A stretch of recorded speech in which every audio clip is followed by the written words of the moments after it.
But after a flap of her skull was removed, the attending scientists did not find that her brain was swelling. They didn't find her brain at all, but instead observed numerous instances of SCP. Nope.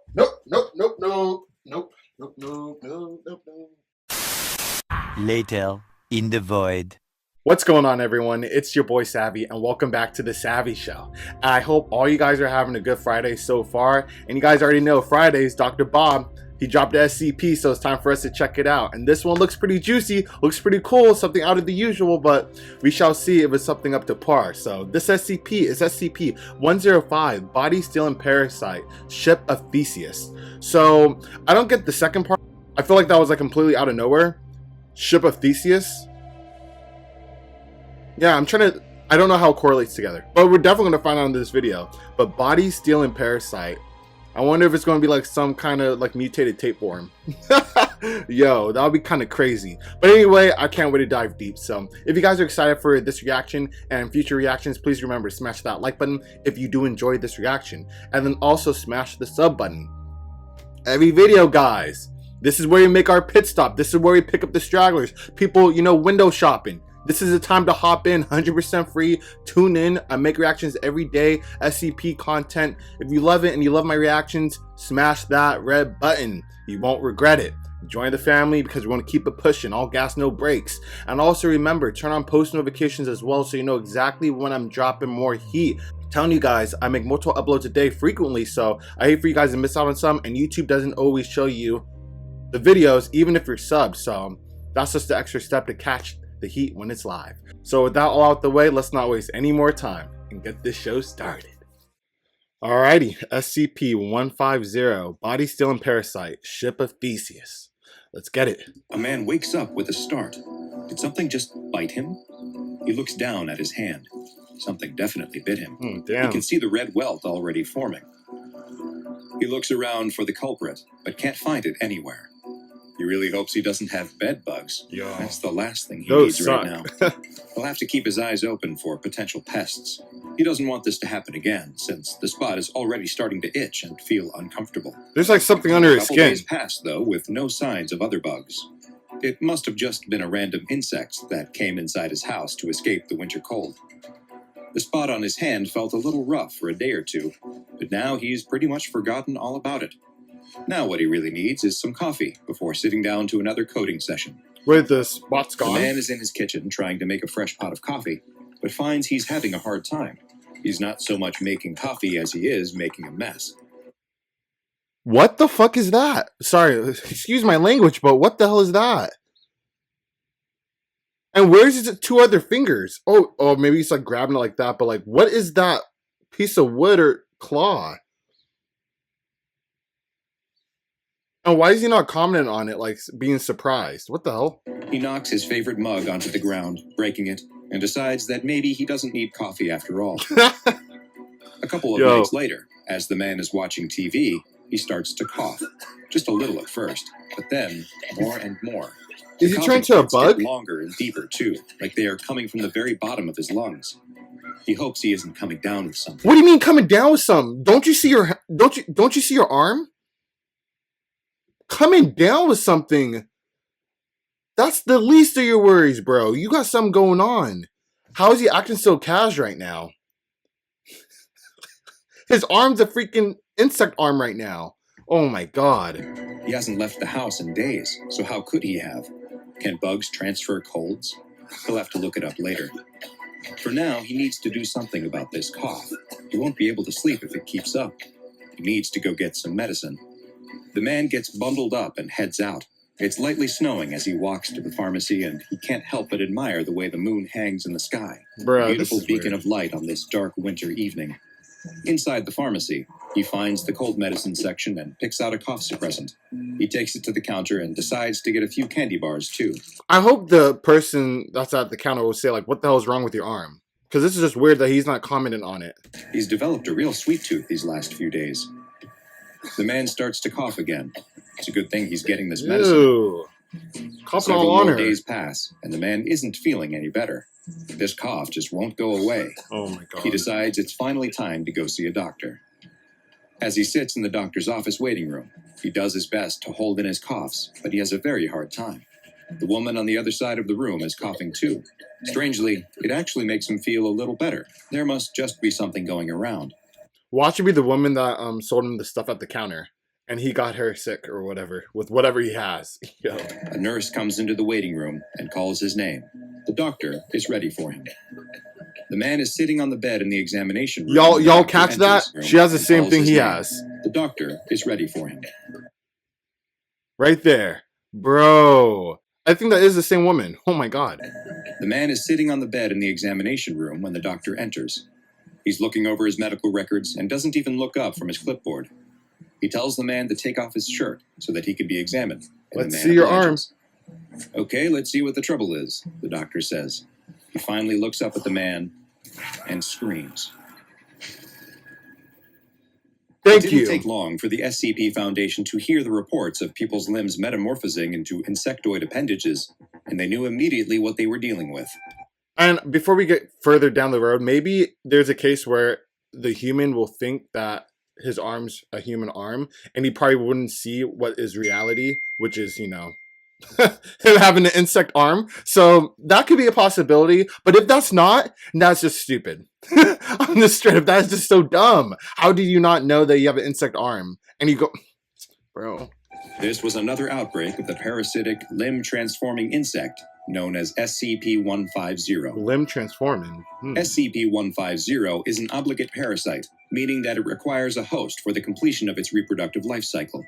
It bears a visual appearance similar to that of Cymothoa exigua, another parasite that eats the tongue of a particular type of fish before replacing the tongue with its own body. I know those insects. SCP-150 engages in similar behavior, though it appears to exclusively affect humans. When a human comes in contact with a small bug-like organism, it will embed itself under its new host's skin. Next, over the course of roughly 7 days, SCP-150 will burrow deep into the host's flesh and begin to cause numerous physiological changes to them. First, and most prominently, SCP-150 will begin a gradual process of altering the limb that is nearest to the original infection site. As SCP-150 burrows deeper and consumes the flesh, it excretes a substance that has the effect of replacing the missing sections of the limb with a hard, chitinous material that resembles one of its own appendages. Beneath the chitin, the excreted substance forms a rudimentary nervous system that gives the host the ability to control the new limb as if it were their own. Okay. As it feeds, SCP-150 also secretes several chemicals that contain anesthetic, immunosuppressant, and transplant-rejecting properties that keep the host's body from responding to the changes, or even reacting at all. Okay, that answers all my questions. I want to hear that one more time, because I was just waiting for that to make sense. Immunosuppressant and transplant-rejecting properties that keep the host's body from responding to the changes, or even reacting at all. Okay, we're good. In fact, the host will often report that their new limb is completely normal and feels stronger and more resilient after the transformation. Wow. SCP-150 will continue to feed for approximately 1 to 2 weeks, and as it feeds on the nutrients within its host's body, it will begin to reproduce, creating eggs that it deposits directly into the bloodstream. Eggs? While the majority of these eggs will die off, enough usually survive to begin colonizing other parts of the host's body, where they will hatch and repeat the process of feeding, reproducing, and spreading more eggs. It is theorized that it is capable of reproducing on its own, meaning that a single instance of SCP-150 is all it takes to create a new colony. What? Humans infected with SCP-150 will sometimes report slight discomfort and issues with their fine motor skills during this period, but will usually not express any knowledge of what might be causing this. Eventually, SCP-150 eggs will reach the host's lungs, where the process of assimilating continues, and passes into the lungs themselves. During this process, more eggs will be produced, laid, and then spread out of the body by the host's coughing. Wow. As many as 10,000 eggs will be produced during this period, approximately 1% of which will survive being expelled, find another host, and implant themselves. Bro. The assimilation process then spreads to the central nervous system, including the spinal cord and brain. But strangely, the host will show no signs that their consciousness or behavior have been affected in any way. That's insane! In interviews with hosts That's of so SCP-150, insane. those who are unaware that they are infected have not expressed any knowledge of changes happening in or out of their body. When subjects are made aware that they have been infected, they will be able to point out the site of the original infection and agree that a change has taken place, but they seem to have no ill will towards their new chitinous appendages and will often express positive feelings about it. What? In order to better study the effects of SCP-150 How deep is this, like, for the fumes that this SCP is feeding these humans, for them to just be alright with it? I know when they're not aware about the information, they could be like, oh, this is just a regular arm, but like when they tell the patient, like, yo, this is a spider or a tarantula arm, whatever, you're okay with it? Really? What? Under SCP Foundation control, 2 D-Class personnel, D-13732 and D-016002, were both infected with the parasites, and the assimilation process was allowed to fully progress through all the stages. On purpose? Damn. Following signs that D-016002 was experiencing swelling of the brain, a decompressive craniotomy was performed, a procedure in which a portion of the skull is removed in order to relieve pressure on the brain. Mm-hmm. This surgery had the added benefit of giving Foundation researchers the chance to look at SCP-150's progress firsthand. But after a flap of her skull was removed, the attending scientists did not find that her brain was swelling. They didn't find her brain at all, but instead observed numerous instances of SCP. Nope.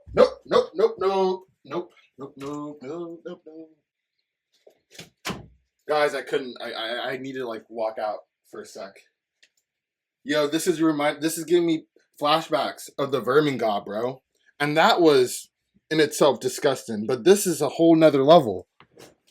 Oh my god, bro. Oh, I just got the queasiest feeling in my life. I just got the queasiest feeling. Bro, let's just keep it going though. SCP-150 in the cavity where her brain should be. The D-Class had been partially anesthetized to numb her skull but remained conscious during the procedure, and the scientists asked her several simple questions to which she was perfectly able to answer. They began removing some of the parasites, and as they did so, her answers became slower and less clear. Oh my god, that's the brain now! Bro, okay. Yo, I feel so bad for these D-Classes. And I usually don't feel bad for D-Classes that much, but they're not even aware about the insects that are now their brain. I'm assuming they've taken it away and she's getting slower and slower, like she's getting stupider because like pieces of her brain, which is the insects, are gone. Yo, this is wild, guys. This is just disgusting too. It appeared that the SCP-150 instances had not just eaten and replaced her brain, they had become her brain. For the next experiment, they would use the instances of SCP-150 that had been removed from D-13732's nervous system after he had been euthanized following the discovery that his entire nervous system had also been replaced entirely by SCP-150. The parasites taken from his brain cavity were placed into D-016002's, and the results were nothing short of incredible. After observing a period of time where the organisms appeared to move and rearrange themselves within her skull, she regained consciousness. Once awake, not only did her cognitive functions immediately improve, when she was asked to state her name, she told them it was Michael, D-13732's name. It is unknown why SCP-150 engages in this peculiar life cycle, but the danger it poses to humans and the difficulty in keeping it contained has led the SCP Foundation to classify it as Keter. Some of the more erudite researchers have taken to calling the parasite the ship of Theseus, a play on the philosophical notion that questions whether something that has had all of its parts replaced is still fundamentally the same, or if it has become something new. Perhaps the observation of those... That, I like what they did there! I would have never guessed that. I would have never guessed that from just reading the title alone. But that fits so well from knowing. I'm glad they shared this information towards the end where it makes sense. Oh my god, I gotta hear that again. That was perfect. That was perfect. To classify it as Keter. Some of the more erudite researchers have taken to calling the parasite the ship of Theseus, a play on the philosophical notion that questions whether something that has had all of its parts replaced is still fundamentally the same, or if it has become something new. Perhaps the By the way, what do you guys think about that? Do you think it becomes the same? or something completely new? In the comment section below, mind you. I want to know what you guys think. Notion that questions whether something that has had all of its parts replaced is still fundamentally the same, or if it has become something new. Perhaps the observation of those infected with SCP-150 can shed some light on this millennia-old question. Infected patients who are being studied are to be kept in Level 3 biohazard containment cells, with never more than one infected host per cell. Cultures of SCP-150 adults and eggs are kept in vacuum-sealed glass Oh, bro, in the this is Site-42 too Infectious much. Materials Lab, and the Foundation's standard pathogen handling procedures are required to be followed at all times. Should any instance of SCP-150 be found outside of containment, it is to be immediately incinerated. Oh my god, I think I got it, guys. Now go and watch Yo! Okay, I need to stop. I'm going. Oh no. Yo, I need to quit. I wasn't even trying to play games either. Bro, I'm glad this episode is over because I'm feeling some type of way. I'm feeling kind of, yeah, let's just leave it there. If you guys enjoyed this reaction and this SCP, please let me know by smashing that like button. And let me know what you guys think about it in the comment section below. And what you guys think about the Theseus question. Yeah, this was not what I expected. I didn't think I'll get this, that feeling. I had the same feeling when I reacted to the Vermin God. And this is even worse. I hope it doesn't get worse in the future. But with that being said, I hope you guys all enjoyed this reaction. Remember, smash the sub button if you're new to the channel. And if you haven't already, I make content daily for you guys, so you will always get that dose of SCP heat. And also remember, turn on post notifications so you know exactly when I'm dropping an upload. So unfortunately, the show has ended. However, I'll catch you guys on the next one.